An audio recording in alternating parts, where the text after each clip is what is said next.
But, some people will say that, yes, then the federal government also owned money in some of these banks, paid money to get its own money back, and then, let it out when it was paying interest rates. But now that we have the TSA, shouldn't certain things have changed?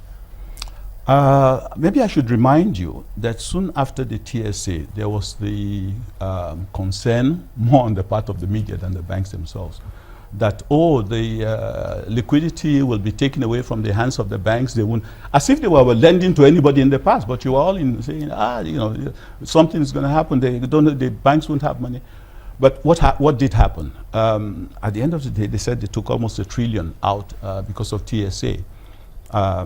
And this caused the worry about whether there will be liquidity in the banks. But what did the chairman of the Bankers Committee say soon after? He said, no, we don't have any liquidity problem. That really, in truth, the TSA has taken out maybe $1 trillion or so. But the reality, of course, is that the General Central Bank, the Federal Christmas, has reduced the cash reserve ratio and in the process injected about 1.5 trillion naira of liquidity into the market, which the central bank proceeded to borrow soon after.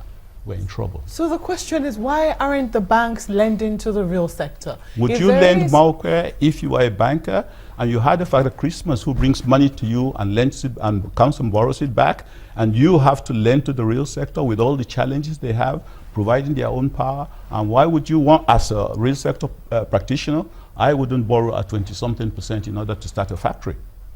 Okay, these are the realities, and you cannot have the cost of funds coming down because central bank is busy trying to make sure that people don't borrow. They self-inflict the monetary policy rate of 12-13% on themselves. It's not imposed from an external force or anything, whereas in places where you find developed, sensible processes, monetary policy rates are usually below 2%. How come they couldn't manage this? Because recall, they sent a directive.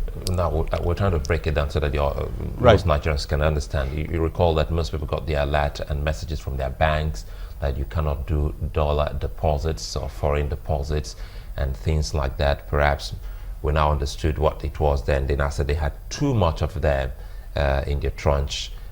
And we woke up. Now we're getting to hear a story of maybe scarcity of the same money that we were told that they had more than enough in their vaults. So how come tail end of last year it was too much in the system, and now we're getting too much dollars? Yes, too much dollars in the system, and now what we hear is that we have insufficient dollars in the system. Well, the simple way to understand would not be to rely on any huge jargon. It's simple demand and supply.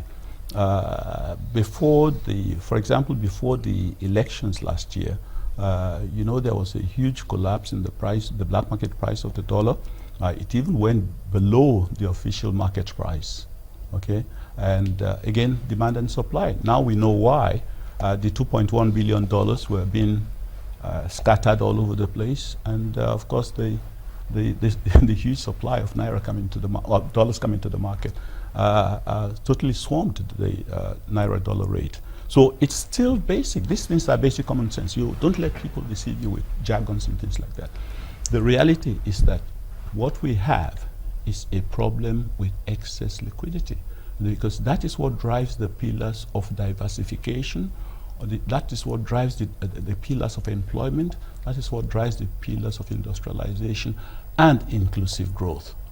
You cannot you will be deceiving yourself if you say we are going to diversify our economy by throwing money at it. All governments in the past have done that.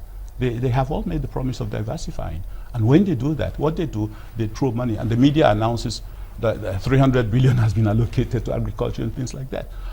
What's going on here? The glass is full with liquidity, and you're spending to mopping it up. When the glass is full and it's overspilling, you add more 300 billion naira into the There's bargain. obviously a problem with how this liquidity is distributed, because in some areas, there is no, at the very bottom rung of the ladder, it would seem that this thing is not trickling down to that level, and it would seem that the liquidity is stuck at some point and it's not, getting to where it ought to be. And so usually through these government interventions that we begin to see some of this liquidity seem to be, getting to the very bottom rung of the ladder where work needs to be done. But, I'm just wondering, you've always been an advocate for giving states their their allocations in dollars. How do you think that that would have panned out now, especially in the situation that we're in? We wouldn't have gotten to the situation. We wouldn't have. Even the fact that we're dealing with dwindling oil prices. We wouldn't have gotten to this situation. You see, liquidity again is responsible for your exchange rate. If you had in the market, what you buy dollars with, isn't it Naira? Right, okay. So you have in the market, integrated market, a whole market, so much trillions of Naira of liquidity hanging about. For example, last week, I think one of the newspapers, Vanguard, I think was on the front page, they said the banks have 1.5 trillion Naira liquidity in their hands or something like that, and they're just waiting for what to do with it. They said part of it, about 800 billion, would be for buying treasury bills, the other one for buying foreign exchange. They didn't say we are going to allocate. So don't blame them.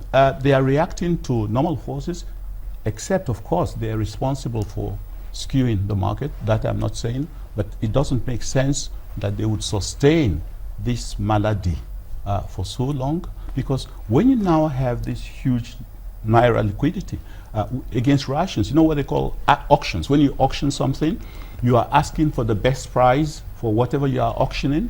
So when the central bank itself starts auctioning the dollars, what is it doing? It's expecting the person who pays the highest Naira amount. So you find the central bank itself working against the Naira rate of exchange when it starts auctioning the dollars. The central bank has no business auctioning dollars, and that comes down to the issue of dollar certificates. When you introduce dollar certificates, what do? You minimize the liquidity. And if you minimize the liquidity, what do you have? You now have no need for central bank to mop up and set up a monetary policy rate that is totally destructive to the industry. You have a situation where in the marketplace, there are more dollar certificates chasing Naira values, which have suddenly become what? Less, and you change the market paradigm. That's why I say the issue of the exchange rate of the Naira is not supply. It's certainly not supply, because as I've said, when you had price of crude oil at 197 and you were pumping out 2.5 billion, and you had $60 billion and you were dashing to borrow the change and things like that, why didn't the Naira rate of exchange become 50 Naira?